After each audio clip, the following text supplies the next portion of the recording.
കേരളത്തിലെ രാഷ്ട്രീയ നേതാക്കളിൽ ശോഭയുടെ വിമർശനത്തിന്റെ ചൂടിന്റെ കയർപ്പ് നുണയാത്തവരായി ആരുമില്ല. വിശ്വാസത്തിന് നേരെയുള്ള കമ്മ്യൂണിസ്റ്റ് കടന്നുകയറ്റത്തിനെതിരെയും മനുഷ്യന്റെ ആത്മാഭിമാനത്തിനെതിരെയുള്ള വെല്ലുവിളികൾക്കെതിരെയും അനീതിക്കും അഴിമതിക്കെതിരെയും ശോഭാ സുരേന്ദ്രൻ എന്ന പോരാളിയെ കേരളം എന്നും കണ്ടിട്ടുണ്ട്. സമരമുഖങ്ങളിൽ തീക്കാറ്റായി ഇരമ്പുന്ന തേരാളിയാണ് ശോഭാ സുരേന്ദ്രൻ.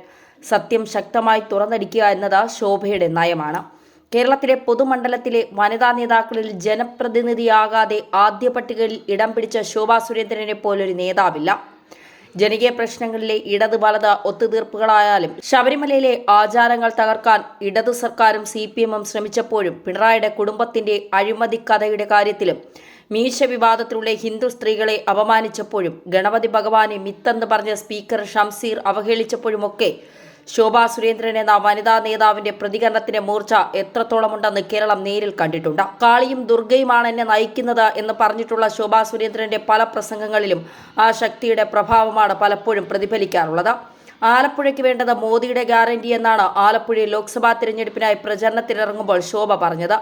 അതിപ്പോൾ ആലപ്പുഴക്കാർ ഏറ്റെടുത്തിരിക്കുകയാണ്. തൃശൂർ ജില്ലയിലെ വടക്കാഞ്ചേരിയിൽ ഒരു കർഷക തൊഴിലാളി കുടുംബത്തിൽ ജനിച്ച ശോഭയുടെ കുട്ടിക്കാലം ഏറെ ബുദ്ധിമുട്ടുകൾ നിറഞ്ഞതായിരുന്നു. ദുരിതങ്ങളോട് പടപൊരുതി ജീവിതത്തിൽ ജയിച്ചു കയറുകയായിരുന്നു അവർ. കഷ്ടപ്പാടുകൾക്കിടയിൽ പോലും പഠനത്തിലും സാമൂഹ്യ പ്രവർത്തനത്തിലുമെല്ലാം ശോഭ സജീവമായിരുന്നു. അച്ഛൻ്റെ മരണത്തോടെയായിരുന്നു കഷ്ടപ്പാടുകളുടെ വേലിയേറ്റം. ബാലഗോകുലത്തിലും ABVP-യിലും പ്രവർത്തിച്ച ശോഭാ സുരേന്ദ്രൻ BJP-യിലെത്തി.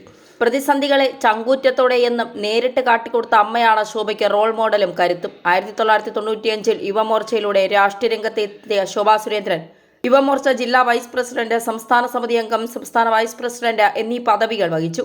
മഹിളാ മോർച്ച സംസ്ഥാന സെക്രട്ടറിയായിരിക്കെ 2004-ൽ BJP സംസ്ഥാന വൈസ് പ്രസിഡന്റായി. പിന്നീട് 2 ടേമിൽ മഹിളാ മോർച്ച സംസ്ഥാന പ്രസിഡന്റായിരുന്ന ശോഭ BJP സംസ്ഥാന ജനറൽ സെക്രട്ടറിയായിട്ടുണ്ട്.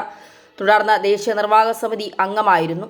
ശോഭ ഇപ്പോൾ പാർട്ടിയുടെ സംസ്ഥാന വൈസ് പ്രസിഡന്റാണ്. 2004-ൽ വടക്കാഞ്ചേരി ഉപതെരഞ്ഞെടുപ്പിലായിരുന്നു കന്നി ശോഭയുടെ അംഗം. പിന്നീട് 2 തെരഞ്ഞെടുപ്പുകളിൽ പാലക്കാട്, കഴക്കൂട്ടം മണ്ഡലങ്ങളിൽ മത്സരിച്ചിട്ടുള്ള ശോഭാ സുരേന്ദ്രൻ ആ 2 തെരഞ്ഞെടുപ്പുകളിലും 2ാം സ്ഥാനത്തെത്തി. ലോക്സഭയിലേക്കുള്ള കന്നി അംഗം 2014-ൽ പാലക്കാട് നിന്നായിരുന്നു. അവിടെ 2009-ലെ 60,000 BJP വോട്ടുകൾ 1,38,688 ആക്കി ഉയർത്താനായി.